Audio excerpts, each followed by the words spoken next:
Bismillahirrahmanirrahim. Alhamdulillah wa syukurillah wa ni'matillah wa la haula wa la quwata illa billah, amma ba'dah. Alhamdulillah sore menika mboten ngantos jawah, muga-muga mboten sumer nggih. Alhamdulillah malih kita tasik diparingi seger waras, nggih kadang-kadang nggih lara. Tapi sik kata warasi daripada lorone, alhamdulillah. Mugi-mugi ditambahi kesehatan kita kali Allah Subhanahu wa taala. Amin. Kita lajengaken ayat sekawan doso pitu. Nggih. Sekawan doso pitu Ali Imran. Qalat rabbi anna yakunu li waladu wa lam yamsasni bashar qala kadzalikillahu yakhluqu ma yasha idza qada amran fa innama yaqulu lahu kun fayakun. Ngoten. Qolat matur sopo Maryam, matur ngeten dateng Gusti Allah, mantun dipun ceritani malaikat Jibril nek badhe diparingi bebungah kali Gusti Allah rupa anak ingkang namine mangke Isa bin Maryam sebagai nabi. Nah, bingung. Wong aku sik perawan, gurung duwe bojo. Ya apa Gusti Allah oleh ngekeki anak? Ya apa ya? Apa aku nang oleh bojo ngono mari ngono rabi terus duwe anak? Lah ngoten ya. Tanda tanya. Carane Gusti Allah ngekeki aku anak sing jenenge Isa bin Maryam iki kok carane ya apa? Apa aku di jodokno karo wong lanang mari ngono nang rabi terus nang oleh anak ngono apa ya apa akhire tanglet dateng Gusti Allah matur ngoten. Mature Siti Maryam dateng Allah ngeten, Robbi do pangeran kula anna kados pundi hale kaya apa kados pundi Gusti yakunu wonten ada ana iku li keduwe kula apa waladun putra. Bagaimana ya Tuhanku, bagaimana caranya aku bisa punya seorang anak, padahal walam yamsasni hale ora ngenani, hari ora nate gepok jemok ing ingsun sapa basyarun menungso. Padahal saya belum pernah disentuh manusia dalam arti laki-laki. Kula niku mboten nate pacaran Gusti, kula nggih dereng rabi, kula nggih dereng nggada jodoh. Niki ya napa kula kok nggak ada anak? Nah, tanda tanya tanglet dateng Allah. Rabbi anna yakunu li waladu wa lam yamsasni bashar. Akhirnya Allah jawab nerangaken dateng Siti Maryam, qala dawuh sapa Allah, dawuh Gusti Allah, kadzalikillahu yakhluqu ma yasha. Ya kaya ngono iku Allah gawe apa sing dikersakno. Ngoten jawabane Gusti Allah. Kadzalika kaya mengkono-mengkono kahanan ingsun Allahu utawi Gusti Allah iku yakhluqu bisa gawe sapa Allah ma ing barang yasha'u kang ngersakaken sapa Allah. Idza qada tatkalane ngersakaken sapa Allah amron ing siji perkara fa inna ma yaqulu mongko angin pestine ngoten mongko pestine ngendika dawuh sapa Allah lahu maring amron sing didadekaken sing dikersakaken Dawuh kun fayakun, dawuh kun wujuda sira perkara sing dikersakno wujud. Kun wujuda sira, akhire fayakunu mongko nuli wujud apa amrun. Ngoten. Dadi carane ya apa?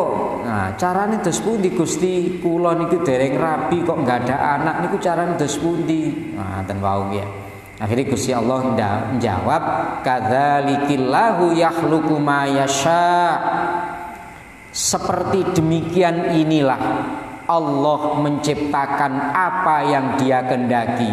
Kalau Allah sudah menghendaki sesuatu, cara itu jangan dipikirkan gampang. Cara itu kan nek menungso kan gopo ndolek cara ya. Kepingin ngene. Terus carane ya apa amre tercapai keinginannya itu.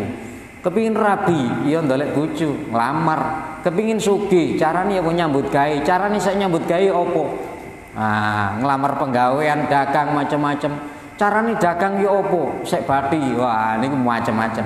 Tapi nek Gusti Allah mboten perlu cari cara. Mboten perlu cari cara. Nek menungso perlu. Memang sangat terbatas kemampuannya. Allah enggak terbatas kemampuanipun. Jadi sangat wajar sekali menawi Siti Maryam niku tasik tanglet dateng Allah. Bagaimana mungkin, bagaimana saya ini bisa punya anak ya Allah, padahal saya ini belum tersentuh seorang lelaki pun, tidak punya suami ya, tidak pernah nopo kumpul kebu ya, gak pernah apa-apalah ya, kok bisa punya anak? Gimana caranya mangke Gusti? Jawaban Gusti Allah simpel. Allah iku nek ndadekno perkara sakarepe dadi. Nggih. Pokoke sing dikersakno dadi ya dadi. Carane macem-macem. Sakarepe Gusti Allah oleh gawe cara.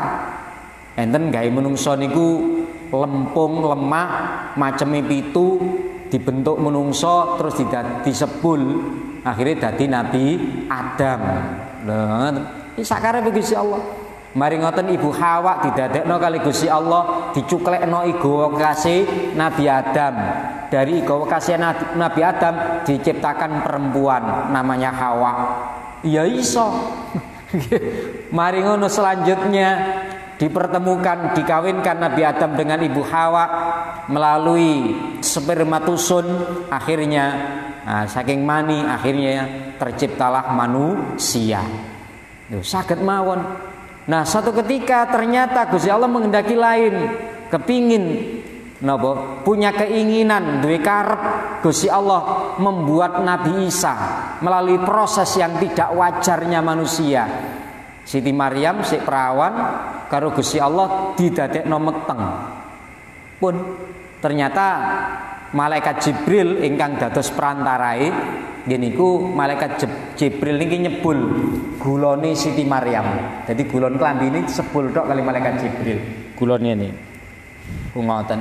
Kali gulon klambi. Dadi mriki keran iki mriki kali mriki disebul tok kali malaikat Jibril. Langsung krasa hamil. Sampe njajal nyebul hamil mboten. Ya, nggih masuk angin temen sing disebul nggih. Lah niku prosese niku sakarepe Gusti Allah. Artine pun dalam peristiwa ini mengandung pelajaran bagi kita. Nek Gusti Allah ngersakno kita niki pinter, delalah dikai dalan untuk menjadi pinter. Nek Gusti Allah ngersakno sugih, delalah dikai gampang carane niku pun didolekno kali Gusti Allah. Kadang tidak terduga. Misalnya jenengan ketemu riyen kanca, dhisike tahu dadi ewangku melok aku ngene-ngene. Ketemu 15 tahun, loh saiki sugih ini malah dadi bos ngene. Ya kok iso ya. Ternyata takok, ya apa sampean ceritane iso dadi ngono padahal dhisik kaya ngono. Niki ternyata banyak yang seperti itu. Artinya Allah itu tidak kehabisan cara. Bahkan tidak pakai cara pun Allah bisa. Ngoten niki. Satu ketika Nabi Ayub loro warase mboten ate obat. Mung dikersakno Allah waras. Lho ngoten niku Nabi Ayub mek kongkon ndonga tok. Gedruk lemah pun. Mosok gedruk lemah tombone lara. Nek ngoten tok, nyatane pulih seluruh badan Nabi Ayub tanpa celah, berupa belentong-belentong ireng bekase luka yang seluruh badan ndak ada, putih bersih kembali seperti semula, malah luwih ganteng maneh. Lho carane Gusti Allah ya apa? Ya sembuh langsung iso ngono. Lah ngoten niku. Artinya kita harus yakin kalau Allah sudah berkehendak, siapapun tidak bisa menghalangi. Dengan cara apapun tidak bisa dihalangi. Tapi kalau Allah sudah tidak berkehendak, siapapun memakai cara apapun tidak akan pernah berhasil. Niku pelajaran yang kita dapat saking keterangan niki. Wis gak usah mikirno cara. Gusti Allah kok. Ilmune wis gak nutut menungso niku mboten nutut. Pasti bisa nek Allah menghendaki. Berarti apapun yang sudah terjadi, yang akan terjadi, yang sedang terjadi seluruhnya sesuai dengan yang dikehendaki Allah. Sesuai dengan yang dikehendaki Allah. Nikulah namanya Gusti Allah muridan yang berkehendak. Nek menungso berkehendaknya ini ndak selalu wujud, kepingin ngene, karepe ngene, ya kadang wujud, kadang mboten wujud, karena tidak bisa merealisasikan. Karena apa? Karena ndak punya kekuatan, ndak punya kekuasaan. Tapi kalau Allah di samping muridan nggih kaunuhu qadiron yang maha kuasa, apa yang diinginkan Allah pasti mun jaminan pasti selalu terwujud. Nah, pasti terwujud niku. Nah, mulane akhirnya enten istilah manusia hanya bisa merancang. Merancang itu kan duwe karep. Aku ngerancang ini program ini kan karep niku. Nah, tapi yang terjadi adalah yang dikehendaki Allah. Allah lah yang menentukan. Nah niku pun pancen ngoten.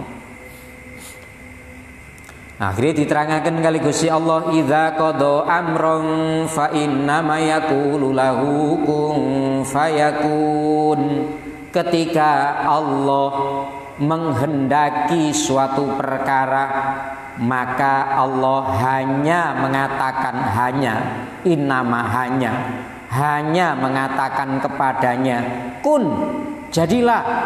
Fayakun, maka terjadilah apa yang sudah dikehendaki Allah tadi. Hanya cukup kun saja jadi. Nah, masalah fayakunnya niki sakarepe Gusti Allah, apakah seketika koyok Nabi Ayub langsung kongen gedruk lemah langsung pulih seketika, ataukah melalui proses kayak Gusti Allah gawe langit niku kan 6 dino. Apa gak iso langsung sak menit dadi nggih isoen. Tapi Allah menghendaki dengan cara yang begitu 6 hari melalui proses gitu. Kait dadi. Loh, niki bukan berarti Allah tidak mampu menciptakan yang cepat. Bukan, tapi memang Allah menghendaki itu sebagai pelajaran menungso supaya nek nglakoni napa-napa mboten gupuh-gupuh, tidak tergesa-gesa. Ngekeki contoh Gusti Allah nika. Ngoten nggih. Keterangane kaya ngoten niku. Wa yu'allimuhu lan paring pirsa paring ngerti sapa Allah taala ing Isa alkitaba ing kitab ing nulis. Niki maksud kitab niku nulis, diajari oleh Allah tentang menulis. Wal hikmatalan ilmu hikmah, wa tauratalan kitab Taurat juga diajarkan kepada Nabi Isa. Wal injilalan kitab Injil. Wa yu'allimuhumul kitaba wal hikmata wat taurata wal injil. Dan Allah mengajarinya tentang menulis, tentang ilmu hikmah, tentang kitab Taurat dan tentang kitab Injil.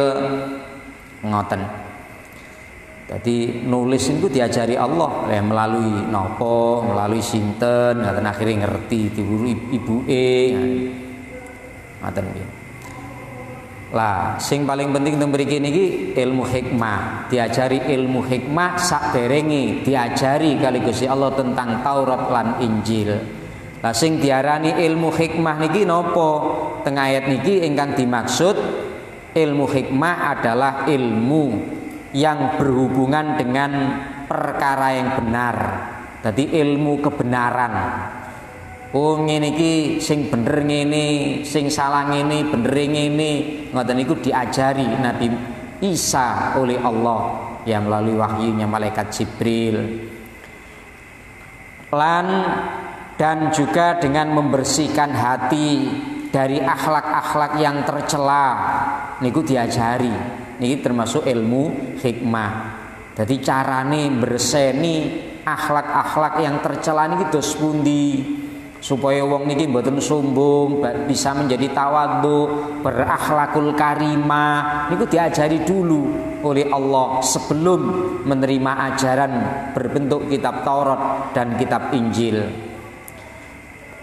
Dan kemudian dihiasi Nabi Isa wau dengan akhlak-akhlak yang terpuji dan akhlak yang luhur-luhur. Nah niku namine ilmu hikmah. Jadi ilmu tentang kebenaran, bukan filsafat lho nggih. Filsafat itu juga ilmu kebenaran. Tapi teorinya ternyata beda-beda. Filsafat niku. Enten teori nihilisme yang mengatakan Allah tidak ada, macam-macam teori ini, dan marxisme, leninisme, macam-macam. Filsafat itu walaupun ilmu kebenaran, teorinya tidak sama dan ternyata hasilnya juga tidak sama. Sehingga ulama mengatakan, sebagian mengatakan haram belajar ilmu filsafat, ada yang mengatakan boleh dan sebagai beda pendapat. Itu filsafat orangnya namanya filosof, kan? Itu ilmu kebenaran yang terletak pada ilmu logika, ilmu mantek, niku. Tapi ternyata tidak jaminan setelah mempraktekkan ilmu filsafat menghasilkan kebenaran. Ternyata terbukti ngoten. Enten Plato, enten Aristoteles, macam-macam. Imam Ghazali sudah menekuni semuanya. Ternyata ilmu filsafat mentok, tidak mantap. Akhirnya mentok pun, akhirnya kembalilah sinten Imam Ghazali napa lebih menguatkan ilmu dari Allah gini ku Quran hadis niku hasilnya. Jadi pun dados filosof, kepingin tahu isinya filsafat. Dan Sokrates macam-macam. Jadi ilmu hikmah itu ilmu tentang kebenaran dan ilmu tentang membersihkan hati dari akhlak-akhlak yang tercela serta menghiasi diri dengan akhlak-akhlak yang terpuji dan yang luhur. Niku namine ilmu hikmah. Enten sing maknane ilmu kang manfaat. Ilmu kang manfaat untuk orang yang punya ilmu dan manfaat bagi orang lain. Lah ilmu yang manfaat, ilmu yang bagaimana? Ilmu yang telah dimanfaatkan dalam arti dipraktekkan. Lah niku. Lah nek ilmu hanya sebagai pengetahuan, hanya diketahui tapi tidak diamalkan, maka enggak manfaat. Sehingga orang yang berilmu banyak tapi amalnya nggak sesuai dengan ilmunya, maka ini dianggap orang bodoh. Karena apa? Nggak ada bedanya orang pinter dengan orang bodoh. Nyatane amale kok koyok wong bodoh, koyok wong gak ngerti, akhlake koyok wong gak ngerti. Akhirnya dianggap bodoh. Menurut ulama-ulama terutama Imam Hanafi ndawaken ngoten teng taklim muta'allim niku. Wis bodoh, pinter tapi gak ngamalane bodoh. Ah niki masyaallah. Jadi kebenaran-kebenaran yang sudah diketahui niku perlu dipraktekkan supaya menjadi ilmu hikmah. Kemudian setelah ngerti ilmu hikmah, saged meraktekno hikmah wau, baru kemudian Allah mengajari Nabi Isa dengan kitab Taurat yang pernah diberikan kepada Nabi Musa alaihissalam. Tadi ngerti isine kitab Taurat. Lajeng mantun ngoten disambung kali dipasi wahyu tentang isinya kitab Injil.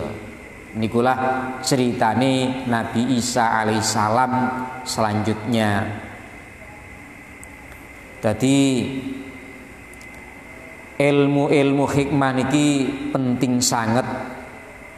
Mulane teng pondok niku kadang mboten enten sing sim lama niku mboten langsung diwurui kali yaine, tapi ditoto akhlake dhisik, ditoto budi pekertine, terus dijak ngelonggarno ati, napa padang atine madangno ati.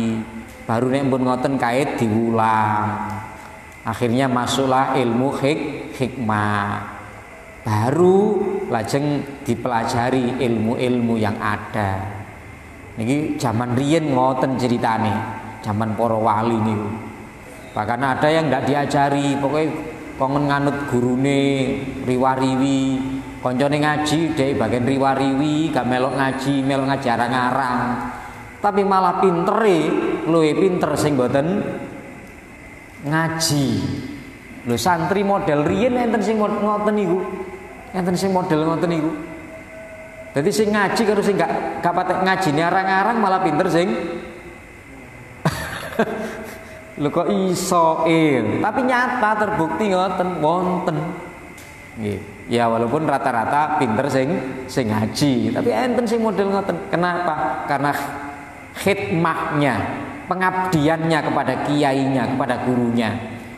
Kon ngeterno surat budal, sumi koncone ngaji kon ngeterno surat, sumi koncone ngaji kon ngangsu. Krana barokahe nganut dhateng kiai purun khidmah wau, akhirnya dungane yai kan beda kan dia. Akhirnya diijabahi kali Gusti Allah. Ada yang diajari hanya melalui lewat mimpi. Nggih dipelajari biasa tapi lewat mimpi kaya diantarane Kiai Haji Hasyim Asy'ari. Diajari Imam Ghazali lewat mimpi. Diajari oleh sinten Kanjeng Nabi nggih lewat mimpi. Pokoknya wong tiga sing ngajari. Dalam mimpi itu rumangsane belajar 10 tahun kepada Kanjeng Nabi, belajar 10 tahun kepada Imam Ghazali, belajar 10 tahun kepada Imam Bukhari dan sinten. Tengipi dari dalam semalam saja belajar ini. Melalui ngipi rumangsane teng jero ngipi pun belajar sak monten suwene. Akhirnya pas Mbah Hasyim Asy'ari sudah dinikahkan, mari dinikahkan oleh siapa? Oleh Mbah Hasyim Asy'ari dikomentari kepada mertuanya yang juga kiai yang punya pondok. Mantu sampean mpun belajar 30 tahun wau dalu. Bingung. 30 tahun wau dalu. Kok iso lho. Nggih. Nggih Mbah Hasyim Mbah Khalil Bangkalan paham ngipine niku paham. Nyambung ngoten. Akhirnya dites temen. Pantes bener nyatane ilmunya luar biasa. Luar biasa. Nopo hasilnya? Beliau langsung dites kali maratuane. Mantun ditinggal Kyai Khalil mantuk dites. Teng pondok dicekeli kitab sing gede. Ganteni kiai ini kitab sing wangel. Rata-rata kiai napa santri senior ini tidak mampu kitab itu. Memang kitab yang diajarkan kepada santri-santri senior, mboten umum.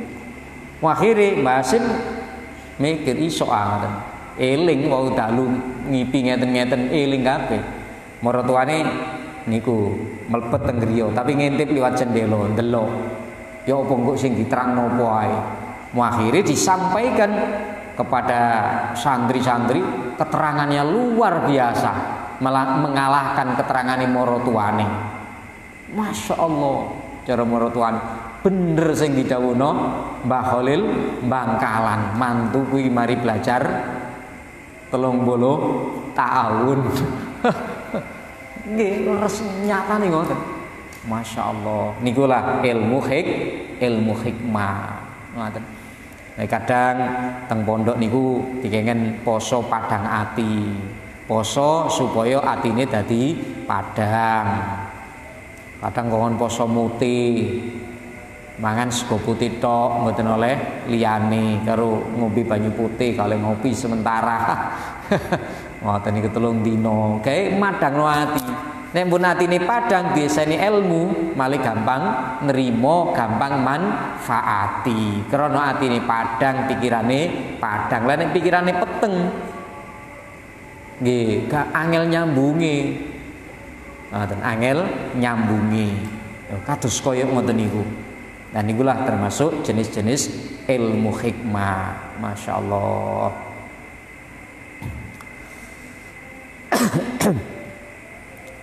Kirang pinten menit kok pun dilu. Kalau terusaken kok malih nanggung tengah dalan ini ya. Jadi kesimpulanipun nggih niku wau, kalau Allah sudah berkehendak, siapapun, apakah dia manusia, sekalipun nabi, bahkan sekalipun malaikat, tidak ada yang bisa menghalangi. Karena menika kalau kita punya hajat, kita punya keinginan, maka yang paling cocok niku ngatah-ngataken donga dhateng Gusti Allah supaya dituruti kali Gusti Allah. Ngoten to. Makane nggih, addu'a silahul mukmin. Donga niku senjatae wong mukmin. Apa? Senjata untuk supaya Allah merealisasikan, mewujudkan apa yang diinginkannya, juga dikersakno Gusti Allah. Sehingga nek menungso niki paham ngoten, berarti nek menungso hanya mengandalkan usahanya, hanya mengandalkan pikirannya, tapi tidak berdoa kepada Allah, niki ciri-cirine wong sombong. Koyok-koyok usahanya, ikhtiarnya itu yang menentukan hasil. Ternyata tidak. Berarti kalau ngandalno usaha, berarti dia rumangsa kuwasa, rumangsa iso. Padahal ngapunten, padahal manusia itu tidak bisa apa-apa tanpa pertolongan Allah. Maklum pun sering kita uneaken, la haula wala quwata illa billah. Hanya Allah yang berbuat. Selain Allah tidak bisa berbuat apa-apa tanpa kehendaknya. Niki nek teng ilmu tasawuf dipun sebut napa? Tajallil af'al. Tajallil af'al. Jadi seseorang bisa merasakan apa yang dilakukan itu bukan dirinya yang melakukan, tapi hanya Allah lah yang menjalankan dirinya. Sehingga tiang nempun tajalil af'al, ketika dia berbuat baik, dia tidak merasa yang berbuat baik. Yang berbuat baik itu hanya Allah. Sehingga ketika dia tidak dipuji oleh orang, dia biasa. Sehingga hati orang tidak terima kasih kepadanya, dia tidak jengkel. Sehingga ketika ada orang mencemooh dia tidak mangkel, nggak balas dendam, karena tahu yang berbuat itu hanya Allah saja. Ini sudah bisa merasakan tajalil af'al. Loh ngoten niku. Masya Allah. Lah muga-muga kula jenengan latihan saya sakit koyo ngoten. Dadi mboten enten wong ngoten niku kok mboten undat-undat mboten enten. Karena iku biasane tak kei saiki gak gelem ngekei aku mboten nanti. Gak rumangsa ngekei sing ngekei Gusti Allah. Wong niki gampang ikhlas mun tajalil afal niku gampang ikhlas. Wong dia ndak merasa berbuat. Apa meneh kepengin riak, kepengin pamer. Oh ndak merasa kok. Dia ndak merasa berbuat apa-apa walaupun dia sudah berbuat baik banyak. Tapi Sampeyan hebat ngene. Enggak, Gusti Allah iku kersane Gusti Allah. Nek gak ditulungi Allah aku ya gak iso nglakoni ngono. Dadi asline Gusti Allah dudu aku, mek ketoke tok aku iku. Ngoten niku akhire ikhlas. Dadi nek kepengin ikhlas sing temen nggih sampai tajalil afal niki. Masyaallah. Nggih ngoten mawon. Kok mun isak ketinggalan nggih. Kurang lebihnya nyuwun ngapunten. Allahumma sholli ala sayyidina Muhammad walhamdulillahirabbil alamin. Allahumma arinal haqqo haqqo warzuqna tibaa. Allahumma arinal batila batila warzuqna ijtinaba. Allahumma tawwil umurana wa sahhih ajsadana wa nawwir qulubana wa ba'id bala'ana wa ba'id waba'ana wa hasin af'alana wa hasin akhlaqana wa khtim lana bi husnil khatimah. Rabbana atina fid dunya hasanah wa fil akhirati hasanah wa qina adzabannar. Subhana rabbika rabbil izzati amma yasifun wa salamun alal mursalin walhamdulillahi rabbil alamin. Kirang langipun ngapunten ingkang kathah. Wassalamualaikum warahmatullahi wabarakatuh. Allahumma sholli ala sayyidina Muhammad